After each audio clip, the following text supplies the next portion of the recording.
유다서 1장 1절부터 8절까지 말씀을 함께 읽어볼까요? 함께 읽겠습니다. 시작. 예수 그리스도의 종이요 야고보의 형제인 유다는 부르심을 받은 자 곧 하나님 아버지 안에서 사랑을 얻고 예수 그리스도를 위하여 지키심을 받은 자들에게 편지하노라. 긍휼과 평강과 사랑이 너에게 더욱 많을지어다. 사랑하는 자들아, 우리가 일반으로 받은 구원에 관하여 내가 너희에게 편지하려는 생각이 간절하던 차에 성도에게 단번에 주신 믿음의 도를 위하여 힘써 싸우라는 편지로 너희를 권하여야 할 필요를 느꼈노니 이는 가만히 들어온 사람 몇이 있음이라. 그들은 옛적부터 이 판결을 받기로 미리 기록된 자니 경건하지 아니하여 우리 하나님의 은혜를 도리어 방탕한 것으로 바꾸고 홀로 하나이신 주제 곧 우리 주 예수 그리스도를 부인하는 자니라. 너희가 본래 모든 사실을 알고 있으나 내가 너희로 다시 생각나게 하고자 하노라. 주께서 백성을 애굽에서 구원하여 내시고 후에 믿지 아니하는 자들을 멸하셨으며 또 자기 지위를 지키지 아니하고 자기 처소를 떠난 천사들을 큰 날의 심판까지 영원한 결박으로 흑암에 가두셨으며 소돔과 고모라와 그 이웃 도시들도 그들과 같은 행동으로 음란하며 다른 육체를 따라가다가 영원한 불의 형벌을 받음으로 거울이 되었느니라. 그러한데 꿈꾸는 이 사람들도 그와 같이 육체를 더럽히며 권위를 없인 여기며 영광을 비방하는도다. 아멘. 오늘 제목은 이렇게 정했습니다. 기억하라 예수 그리스도의 오심을. 다들 믿으시나요? 예수 그리스도께서 이 땅에 오실 것을 꼭 오십니다. 우리의 믿음과 상관없이 예수님은 오신다고 하셨습니다. 성경이 진리이기 때문이죠. 오늘은 부활절 제7번째 주일이자 평신도 주일로 지킵니다. 평신도 주일. 저도 궁금해가지고 성도일 때 평신도 주일이라고 하는데 도대체 평신도 맨날 평신도들 와가지고 예배 드리는데 왜 특별히 평신도 주일로 하는지. 우리 감리교는 1979년 3월 총회 결의에 의해서 감리회의 본부가 있죠. 본부에 평신도 국을 두고 지방에는 평신도 부를 두어서 5월의 마지막 한 주간, 그리고 6월 첫째 주일을 모든 감리교회가 지키게 이렇게 결정을 했습니다. 이것은 평신도가 예수의 제자로 또 청지기로 선교와 봉사를 통해서 개인과 교회 성장에 이바지하고 또 사회 구원에 밀알이 되어서 하나님 나라를 이루어가는데 쓰임받게 하려는데 그 의의가 있다고 할 수 있습니다. 웨슬리 개인의 경건과 절제를 통해서 성화 그리고 사회 구원을 강조해서 매년 5월 24일 전후로 지키는 웨슬리 회심 주간과 6월 첫 주일에 지키는 평신도 주일, 이것을 통해서 회심의 체험을 하고 사회 구원을 위한 헌신, 봉사의 계기가 되도록 하고 있습니다. 그래서 특히 이 평신도 주일은 평신도가 자신의 정체성과 사명을 재인식하고 결단을 새롭게 하며 그리스도 안에서 평신도를 새롭게 정립하는 평신도 생일입니다. 라고 기독교 대한감리회 사회 평신도국께서 이렇게 여러분들에게 지난주에 나눠주었던 기도문에 이렇게 설명이 잘 쓰여져 있습니다. 여러분들의 날인데 죄송한데 케이크는 없습니다. 생일이라고 적어놨는데요. 평신도 주일은 이렇다라고 하는 거고, 그리고 이 평신도를 향한 하나님의 마음은 무엇인가? 지난주에 유다서 1장 1절부터 4절까지 말씀 보았는데 오늘 1절부터 4절까지 다시 하면서 8절까지 읽었죠. 읽은 이유는 1절과 2절에 나온 말씀 때문입니다. 한번 다시 보시면 처음에 이제 유다 발신인 이 편지를 쓴 사람에 대해서 소개를 하면서 이 편지를 받는 이들에 대해서 한번 이야기를 또 하시는데 여기 보시면 예수 그리스도의 종이요 야고보의 형제인 유다는 부르심을 받은 자 곧 하나님 아버지 안에서 사랑을 얻고 예수 그리스도를 위하여 지키심을 받은 자들에게 편지하노라. 누구에게 편지한다고 썼습니까? 부르심을 받은 자, 그리고 하나님 아버지 안에서 사랑을 얻은 자, 그리고 예수 그리스도를 위하여 지키심을 받은 자들에게 편지하노라. 예, 이 편지를 받는 사람, 그리고 이 편지가 한 2000년 지나서 저 여러분들에게까지 읽히게 되었죠. 그렇기 때문에 저 여러분들에게도 하는 그 편지다. 그리고 그렇기 때문에 이 당시에 편지를 받은 사람들뿐 아니라 저와 여러분들에게도 해당되는 것은 어떤 것이냐? 세 가지로 정리하면 부르심을 받은 하나님의 사람들입니다. 그리고 하나님의 사랑을 받은 사람들이고 하나님의 지키심을 받는 하나님의 사람들이다라고 하는 거죠. 그렇기 때문에 우리는 아까 평신도 주일에 올바른 정체성을 갖도록 해야 한다라고 말씀하는 것과 같이 우리의 정체성은 무엇이냐? 그리스도다, 그리스도인입니다 라고 이야기할 수 있지만 누가 그리스도인은 뭐가 그리스도인입니까? 라고 물어봤을 때, 그리고 내 자신 스스로도 그리스도인이라면 어떤 사람들인가? 바로 하나님께서 계속 부르는 사람, 예, 하나님의 부르심을 받은 사람. 오늘은 예배의 자리에 불러주셨지만 오늘도 아니고 어제 여러분들이 태어나기 전서부터 앞으로 계속 하나님께서는 여러분들을 천국에까지 오도록 계속 부르실 것이다 라고 하는 거죠. 그리고 하나님께서는 끊임없이 여러분들을 사랑으로 이끌고 계시고 사랑으로 품으시는 그런 사람들이 바로 여러분들입니다 라고 하는 것입니다. 그리고 마지막으로는 지키심을 받는다. 무엇을 위해서? 예수 그리스도를 위해서. 아까도 광고 시간에 거룩한 방파제, 그리고 차별금지법, 동성애 뭐 이런 것들을 위해서 또 나라를 지키기 위해서 선고해 주십사 말씀을 드렸는데 이 땅에는 우리를 하나님의 자녀의 반열에서 어떻게 하면 낙심하게 할까? 어떻게 하면 떨어지게 할까를 호시탐탐 노리는 세력들이 너무도 많이 있습니다.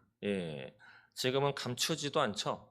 신천지를 비롯한 하나님의 교회 많은 이단 세력들이 교회에 버젓이 들어와 가지고 전에 있었던 교회에도 4-5명의 성인 남자들이 카메라까지 들고 와 가지고 부사역자 부목사님들이나 전도사님들이 일하는 그 사무실에 똑똑하고 들어왔어요. 그 뭐 하러 왔습니까? 누굽니까? 했더니 신천지에서 나왔다고 아주 자신 있게 밝히더라고요. 그래서 왜 왔냐라고 물어봤더니 소통하기 위해서 왔다고. 그래서 필요 없습니다. 나가시오라고 해서 쫓아낸 적이 있는데 그들이 왜 왔겠습니까? 우리는 잘못 알고 있다. 자기네들이 진짜다라고 하면서 꼬드기려고 하는 거죠. 그렇게 교회에 하나님에 대해서 잘못된 가르침을 가지고 들어오고 가짜 종교를 퍼뜨려서 하나님의 자녀로부터 끌어내리려고. 그래서 같이 어디 가자고 하는 것입니까? 지옥 가자고. 지옥은 원래 사단들, 하나님 앞에 대들다가 쫓겨난 그 사단을 가두기 위해서 만든 것이 지옥이죠. 그곳에 같이 가자라고 하는 그런 세력들로부터 지켜주신다. 지켜주심을 받는 사람들이 바로 저의 여러분들 그리스도인들이다라고 하는 거죠. 그렇기 때문에 꼭 기억하시기 바랍니다. 하나님이 여러분들을 부르셨습니다. 그리고 하나님은 여러분들을 사랑으로 감싸주고 보호하고 계십니다. 그리고 예수님이 이 땅에 오실 때까지, 그리고 여러분들이 천국에 올 때까지 여러분들을 지켜주고 계시는 분이 바로 하나님이시다라고 하는 것이죠. 그러한 분들이 목사, 장로 뭐 이런 거 필요 없습니다. 평신도라고 하는 단어보다도 성도, 거룩한 무리죠. 그리스도인, 예수님을 믿는 하나님의 백성들의 정체성이다 라고 하는 것입니다. 이어서 오늘 말씀 기억해라 예수 그리스도의 오심을 제가 언젠가 말씀드린 적이 있는데 왜 계속 예수 믿는다고 고백했으면 됐지 왜 계속 또 예배를 드려야 합니까? 또 왜 매번 사도신경을 외워야 합니까? 그리고 또 왜 매 주일마다 목사라고 하는 사람이 나와가지고 이렇게 그렇게 재미가 있진 않은 이 성경 말씀을 매번 그것도 5분, 10분도 아니고 길게 이야기를 하도록 왜 이런 자리를 하나님이 허락하시고 이끌고 계시는가? 자주 잊어먹기 때문이죠. 예. 혹시 어저께 예수님이 오신다고 하셨지? 기다려야지 라고 생각하시는 분 계시나요? 아마 별로 없으실 겁니다. 예. 오늘 점심은 뭐 먹지? 애가 배고파 할 텐데 오늘 아침에는 애가 아무것도 안 먹고 과자만 먹었는데 오후에는 그런 거는 제각제각 잊지 않고 생각하지만 예수님 오신다고 하셨는데 오늘 오실까? 라고 기대 반, 소위 우려 반 하는 사람들은 별로 그렇게 많지 않습니다. 그렇기 때문에 하나님은 이 모든 것을 지금도 행해라 라고 이야기를 하시고 또 마련해 놓으셨고 또 우리에게 성경을 통해서 기억해라 라고 하는 그런 말씀을 계속 줄기차게 이야기를 하십니다. 오늘 읽지 않았지만 유다서 1장 17절 한번 보시겠어요? 유다서 1장 17절 한번 같이 읽어보도록 하겠습니다. 사랑하는 자들아 너희는 우리 주 예수 그리스도의 사도들이 미리 한 말을 기억하라. 기억하라. 또 말씀하시죠. 기억해라 라고 하는 이유는 잊었을지도 모르지만 또 다른 어떤 악한 세력들이 여러분들을 미혹시켜서 주일날에는 뭐가 제일 우선이 돼야 합니까? 예배 드리는 게 제일 우선이 돼야 합니다. 그런데 예배보다도 소중한 것을 자꾸 들이미는 거죠.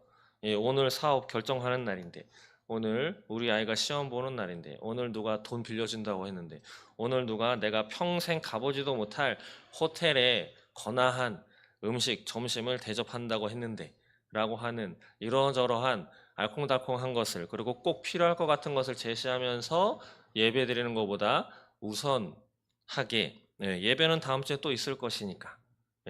또 유튜브에 남아 있으니까 이따 갔다 와서 잠깐 보면 되지라고 하는 우선순위에서 밀려가도록 하는 그런 일들이 점점 많아지기 때문에 그리고 무엇보다도 하나님이 우리에게 기억하라라고 하는 것은 어떻게 보면 의무 사항입니다.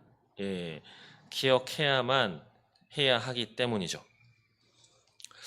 민수기 15장에 보시면 하나님은 모세에게 명령하셨습니다. 사람들로 하여금 사람들 옷에 술을 달도록 말하자면 이 끈다리 같은 거죠. 이렇게 좀 긴 거. 근데 그것을 왜 달라고 명하셨느냐? 민수기 15장 38절부터 40절 말씀에 이렇게 말씀하십니다. 이스라엘 자손에게 명령하여 대대로 그들의 옷단 귀에 술을 만들어 청색끈을 그 귀의 술에 더하라.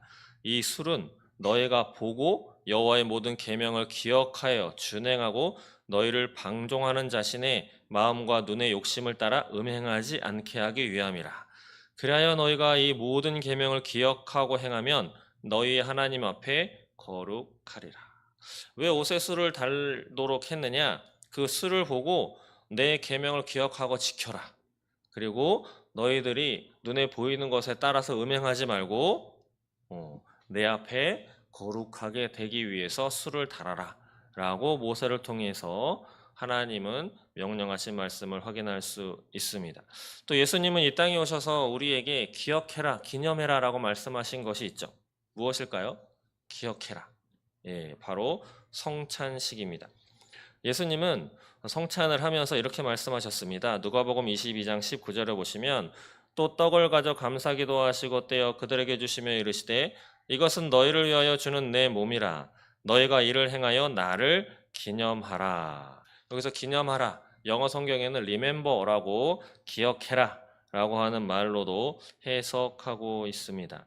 하나님은 또 예수님은 이렇게 말씀을 주시면서 기억해라, 기념해라 라고 하는 말씀을 주시는 것입니다. 그렇기 때문에 우리도 이 교회에서 하나님의 전에서 항상 무엇을 어떻게 해야 하냐면 우리가 이미 들은 복음, 하나님의 천국 복음을 잊지 않고 서로 기억하게 옆에서 독려하고 또 알려주고 계속 권유해야 하는 것, 이것이 필요하다라고 하는 거죠. 그것을 제 일선에 앞장서야 되는 사람이 바로 이 앞에 서 있는 저라고 볼 수 있는 거죠. 저의 첫 번째 의무. 지금도 이렇게 말씀을 전하는 까닭은 여러분들이 잊지 않고 기억하게 하도록 하기 위해서입니다. 그리고 또한 여기 오늘 본문 말씀해 보시면 5절에 이렇게 말씀하죠. 너희가 본래 모든 사실을 알고 있으나 내가 너희로 다시 생각나게 하고자 하노라. 이것은 유다가 이야기하는 거죠. 하나님의 말씀을 받아서 너희가 본래 알고 있는데 내가 다시 생각나게 하고자 한다. 예. 요즘에 얼마 전에 그런 성경 나온 거 알고 계시나요? 내러티브 성경인가? 이야기 성경이라고도 하고 아이들에게 또 일반 성도들에게 이야기식으로 잘 접할 수 있도록 저도 처음에 봤을 때는 저도 사고 싶고 물론 괜찮다고 생각을 했습니다. 그런데 지금 흘러가고 있는 이런 상황이나 또 교회 상황 이러한 것들을 이렇게 보자면 성경을 단순한 이야기, 옛날에 이런 일이 있었어. 옛날에 이런 사람들이 살았는데 하나님을 만나서 이런 일이 있었어. 예, 다가서기는 참 좋지만 이것의 위험성이 한 가지 있습니다. 예, 제가 생각하고 있는 위험성, 아마 다른 분들도 생각을 했을 것이지만 그것이죠. 그냥 동화 같은 이야기, 위인전 같은 이야기, 남의 나라 같은 이야기.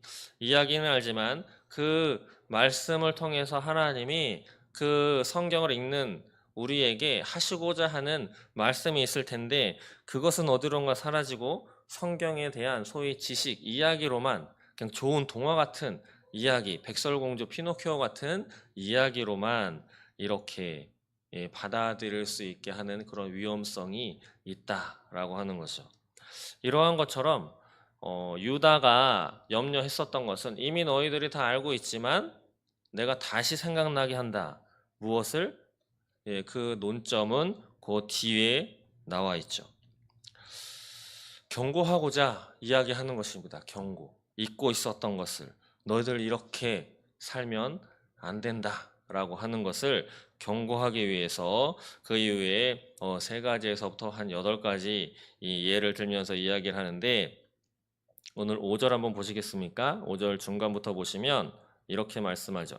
주께서 백성을 애굽에서 구원하여 내시고 후에 믿지 않는 자들을 멸하셨으며 경고하는 데 있어서 첫 번째 예를 든 사람들이 바로 이스라엘 백성들의 출애굽 사건입니다. 하나님은 이스라엘 백성들을 애굽에서 건져내시면서 가나안 땅을 주겠다 말씀하셨는데 그 결과는 어떻게 됐을까요? 홍해까지 건너서 광야로 들어갔지만 하나님이 주시고자 하는 가나안 땅을 정탐하고 돌아와서 12명이 갔는데 2명은 하나님이 주실 땅입니다 라고 했지만 나머지 10명은 그 땅은 참 좋지만 우리는 들어갈 수 없습니다. 다시 애굽으로 돌아갑시다 라고 원망불평한 까닭에 하나님이 진노하셔서 원래는 싹 다 죽이고 다시 시작하시려고 했지만 모세의 기도를 통해서 하나님이 어떤 결정을 내리셨느냐? 1세대는 싹 죽이고 나머지만 데려가도록 하겠다. 예. 심판이 임했습니다. 40년 동안 200에서 300만 명이라는 인원이 한번 계산해 보세요. 40년 동안 200만에서 300명 가운데 1세대 20세 이상 사람들이 싹 죽었어요.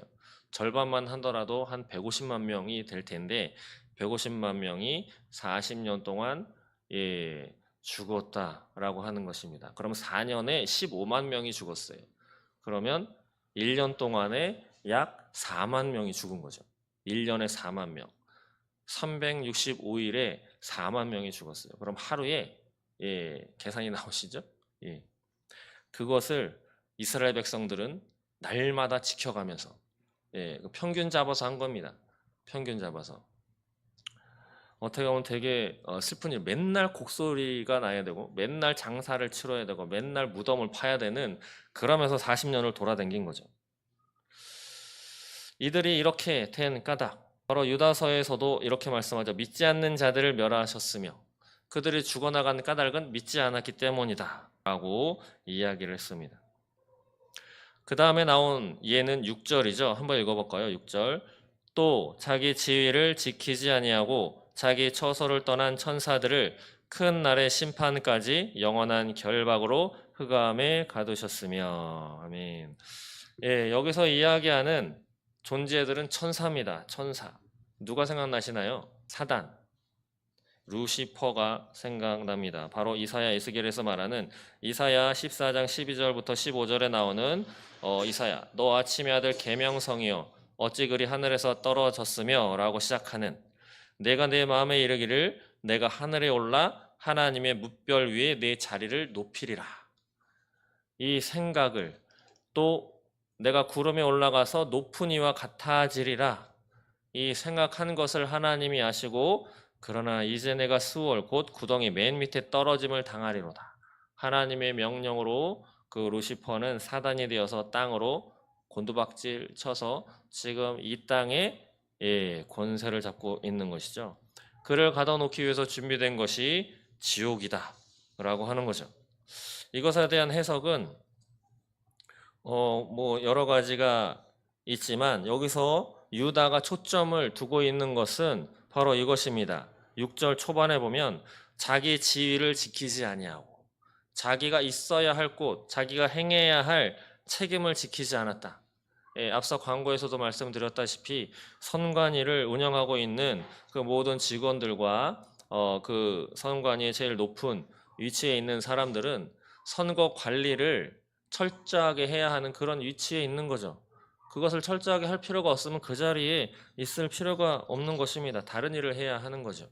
다른 목적이 있던지 무지하던지 아니면 생각이 없던지 아니면 진짜 자기네들이 그 이 세상 대한민국 국민 누구보다도 아주 철저하게 하고 있다. 다른 누구도 우리보다 철저하게 하지 못한다라고 정말 1000% 굳세게 믿고 있는 그런 사람들인지는 모르겠습니다.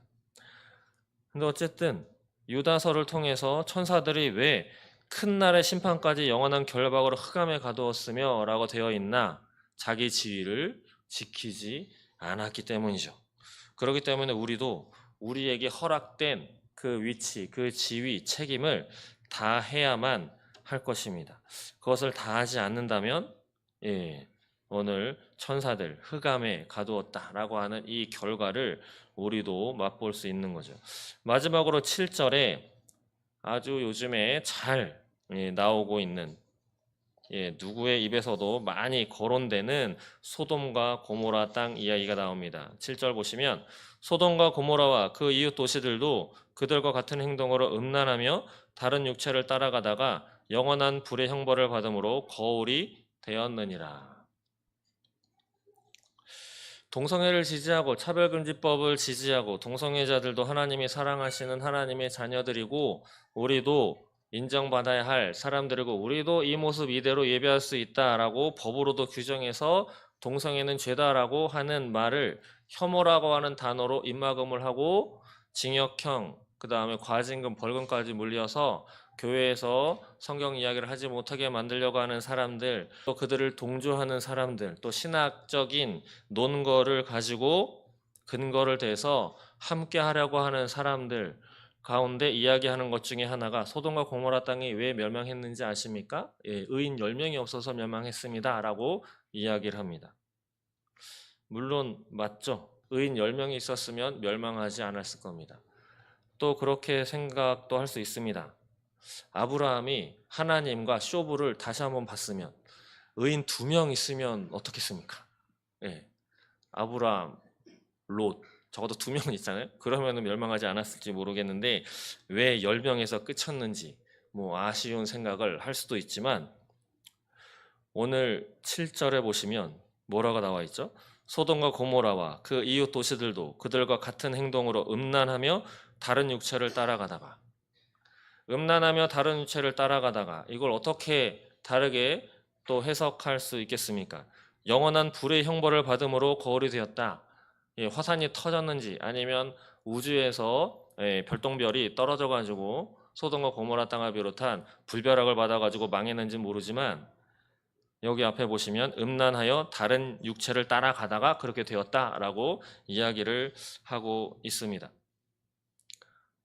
동성애를 비롯한 많은 음란한 행실로밖에 해석될 수 없는데 창세기 19장 1절, 8절에 보시면 이러한 내용이죠. 두 천사가 소돔에 이르러서 롯에게 들어갑니다. 그래서 롯이 들어와서 이제 음식을 대접하죠.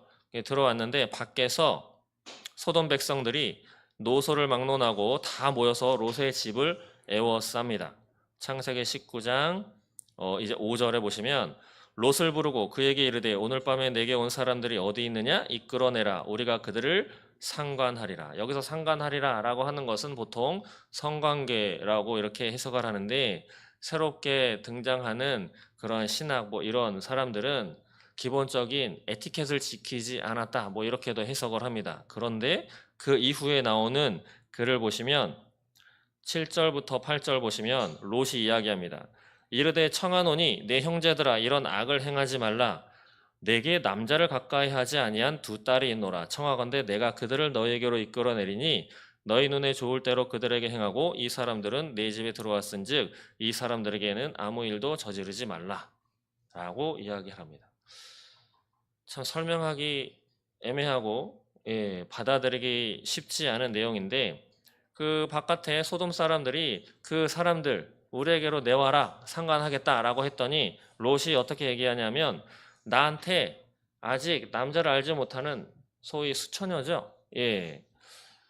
수처녀인 두 딸이 나에게 있다. 내 두 딸을 너에게 내어줄 테니까 너희들이 알아서 마음대로 해라.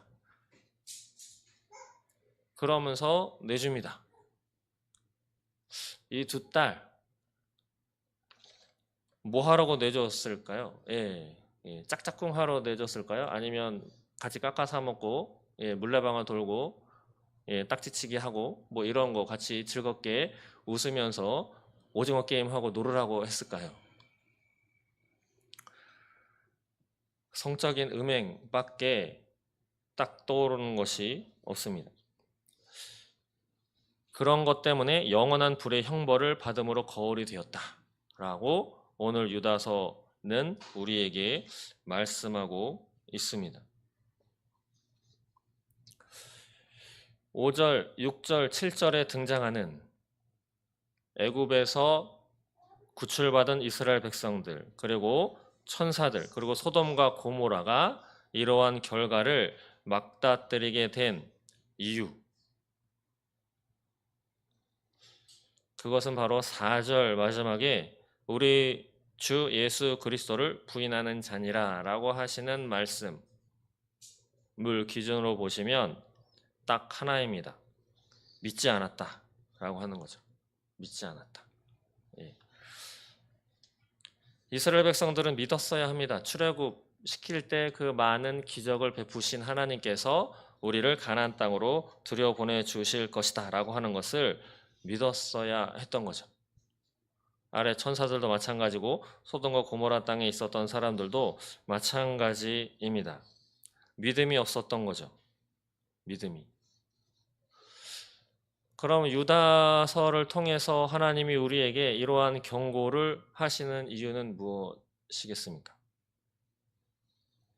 너희들도 이런 사람들과 똑같이 비슷하게 행하면 이런 사람들이 맞닥뜨린 이 결과를 너희도 맞닥뜨리게 될 거다 라고 하시는 거죠. 출애굽을 한 이스라엘 백성들의 뒤에는 구원의 역사가 있었습니다. 그런데 그들의 믿음을 지키지 않았기 때문에 그들 앞에 있었던 것은 심판이었죠. 40년 동안 싹 죽였습니다. 소돔과 고모라 땅도 마찬가지고 천사들도 마찬가지죠. 우리의 앞에 있었던 사건은 무엇인가요? 예수 그리스도의 십자가 구원의 사건입니다. 그래서 우리는 이스라엘 백성들이 출애굽을 해서 구원을 받았었던 구출을 받았던 것처럼 우리는 예수님을 믿음으로 구원을 받았다라고 모두가 그렇게 생각하고 믿고 있습니다. 그러나 우리 앞에는 무엇이 기다리고 있나요? 예수님이 다시 오시고 마지막 심판이 우리 앞에 기다리고 있습니다. 그래서 하나님이 우리에게 원하시는 것은 지금 믿느냐라고 하는 겁니다. 지금 믿느냐. 오늘 아침까지 믿었는데요. 필요 없습니다. 죄송한데. 저도 마찬가지입니다. 이렇게 설교 잘하고 내려가서 이 성경이 진짜 맞는 건가? 라고 하는 순간 믿음은 점점 떨어지게 되는 거죠. 그것이 반복되다 보면 저도 목사직을 갖고 있고 예수 믿는다고 하지만 결국은 지옥으로 갈 수밖에 없는, 그래서 영원한 불의 형벌을 받은 거울이 된 이 소돔과 고모라 이야기가 바로 이 앞에 서 있는 저의 이야기가 되는 것이죠. 여러분도 마찬가지입니다. 오늘 아까 우리 고사님 목사님께서 기도하셨듯이 아직도 복음을 듣지 못한 구령의 열정, 우리는 가져야 하는 거죠. 차별금지법, 동성애, 그것도 막아야 합니다. 거룩한 방파제 다 해야 하죠. 근데 다 막았는데 예수 안 믿어. 그러면 다 헛거입니다. 다 헛거. 꼭 기억하시기 바랍니다. 내가 거듭나야 합니다. 그리고 내가 거듭난 것을 내 자녀에게 알려줘야 하고 내 자녀도 거듭나도록 해야 합니다. 공부 잘해서 1등, 자격증 여러 가지 따고 하버드 박사, 예일대 석사, 다른데 나사까지 가가지고 했는데 예수 안 믿어요. 성경이 거짓말이면 참 좋겠는데 사전 선거에 그렇게 많이 나오는 유튜브 영상들에서 조작이고 뻥이면 좋겠는데 이 성경이 거짓이면 좋겠는데 차라리 불교에서 말하는 윤회사상, 죽으면 그냥 다시 태어나서 또 한번 기회가 있고 계속 그러다 보면 그러면 참 좋겠는데 성경 그렇게 이야기하지 않습니다. 이런 거 생각해 보셨어요? 만약 성경이 진실이면 성경이 진실이면 만약에 성경이 진실이라면 이라는 것을 붙이고 한번 들어보세요. 소돔과 고모라와 그 이웃 도시들도 그들과 같은 행동으로 음란하며 다른 육체를 따라가다가 영원한 불의 형벌을 받음으로 거울이 되었느니라. 거울이 되었다라고 하는 것은 거울은 그것을 보고 내 자신의 모습을 돌아보는 거죠. 소돔과 고모라 이 이야기, 영원한 불의 형벌을 받았다라고 하는 이야기가 여러분들의 거울이다라고 하는 것입니다. 이것을 보고 나를 살펴보시오. 소돔과 고모라와 똑같이 해가면 불의 형벌을 받아서 다 불태워가지고 죄밖에 남지 않은 인생이 되는 것. 그래도 하나님은 사랑이시기 때문에 구원해 주시고 천국 백성이 되게 해주실 거야. 지옥은 영원하지 않을 거야. 왜? 하나님은 사랑이시니까. 죄인도 지옥에서 잠깐 있다가 하나님이 다시 구원해 주실 거야. 이런 신학도 있습니다. 그 이유를 하나님은 사랑이시니까. 근데 성경 어디를 찾아봐도 여기서 불의 형벌을 받음으로 거울이 되었느니라 라고만 나오지 소돔과 고모라에서 죽은 사람들이 다시 생명을 얻고 천국에 갔다 라고 인정할 수 있는 성경 구절은 그 어디에도 저는 못 찾았습니다. 이것이 하나님이 유다를 통해서 저 여러분들에게 이 세 가지 이야기를 하면서 경고하시는 이유죠. 바로 믿지 아니하는 자들 멸하셨다라고 하는 멸했다라고 하는 것은 팔이 이렇게 하면 딱 죽어서 없어지죠. 다시는 살아날 수 없습니다. 꼭 기억하시기 바랍니다. 믿음이 필요한 시대입니다. 그리고 마지막으로 그러한데 꿈꾸는 사람들도 8절 보시면 그러한데 꿈꾸는 이 사람들도 그와 같이 육체를 더럽히며 권위를 업신여기며 영광을 비방하는도다. 꿈꾸는 사람들이 이 교회에 들어왔다라고 하는 거죠. 꿈꾸는 사람들. 이 단어가 좋은 어감인가요? 나쁜 어감인가요? 꿈꾸는 자들. 좋은 어감 아닌가요? 그런데 보시면 이 꿈꾸는 자들 어떤 사람들인가? 육체를 더럽히고 권위를 업신여기며 영광을 비방하는도다. 자신들의 육체를 더럽힌다라고 하는 것. 성경은 모든 죄는 몸 밖에서 저지르지만 소위 음행한 죄, 간음죄, 바람피는 거, 이런 동성애 이런 죄들은 자기 자신의 죄악을 쌓는 거다.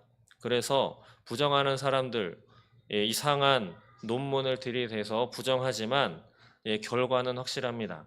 동성애자들로부터 에이즈가 엄청나게 많이 늘어난다라고 하는 것.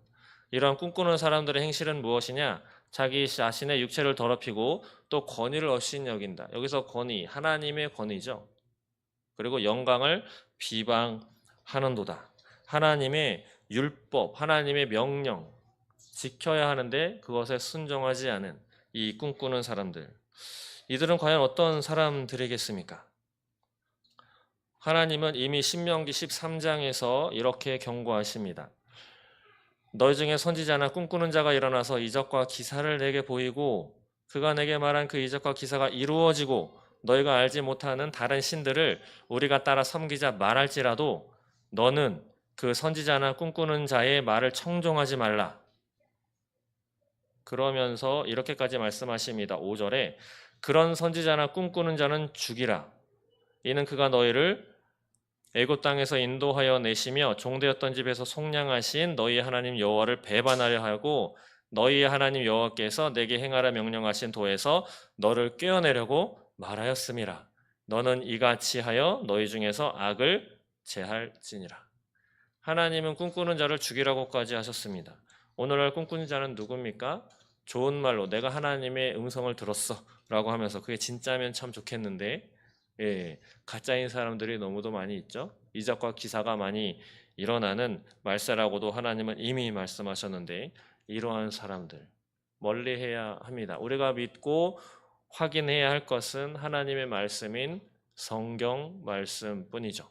그런데 이렇게 꿈꾸는 이러한 사람들이 이 교회에 그리고 여러분들의 삶에 여러분들의 자녀들의 삶에 오후에 영상을 보겠지만 성혁명이라고 하는 이름으로 성교육을 우리 아이들에게까지 시키는 그런 사람들이 야 이렇게 해서 방종하고 음란하게 하면 같이 지옥 갈 수 있어 이렇게 이야기하지 않습니다.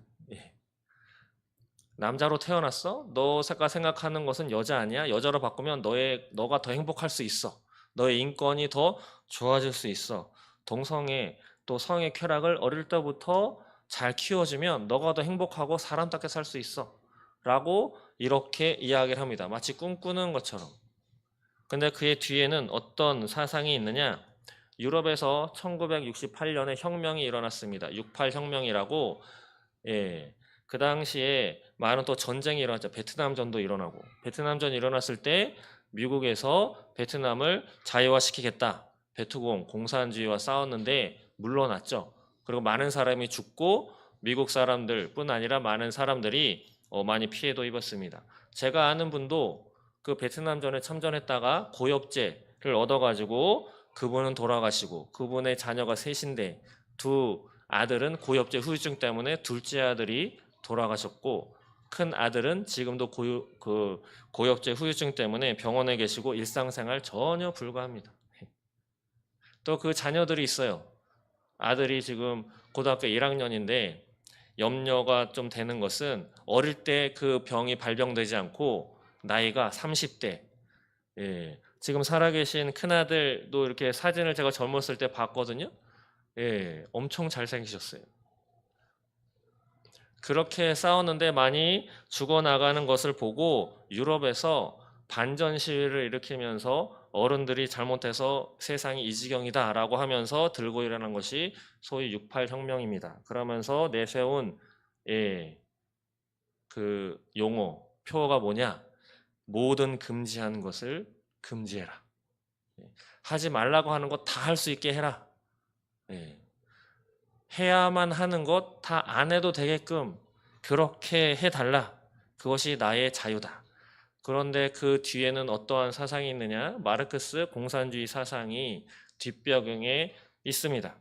공산주의가 1900년대 초에 러시아를 통해서 소련을 이루게 됐는데 그들이 실패했죠.